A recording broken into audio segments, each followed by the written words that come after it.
Hey, it's Laura with your latest tech update.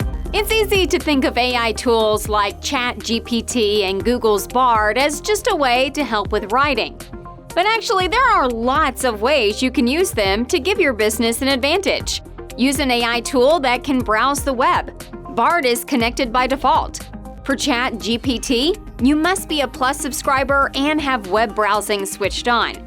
AI can research and analyze data. Imagine being able to predict market trends before they happen. AI can spot patterns and try to guess what could happen next.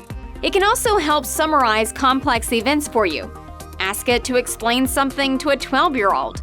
That's a clever way to get a summary anyone can understand. AI can also help with productivity. Getting more done isn't about working harder.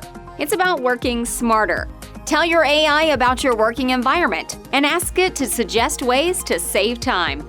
We're full of productivity-boosting advice like this. If you want more, get in touch. That's your tech update. More next week. Thank you for viewing our technology tip video. We want to remove the burden of IT from your plate so you can spend your time growing your business. So call us today at 585-343-2713 or visit our website, mcpinc.com, and schedule your free no-obligation technology survey.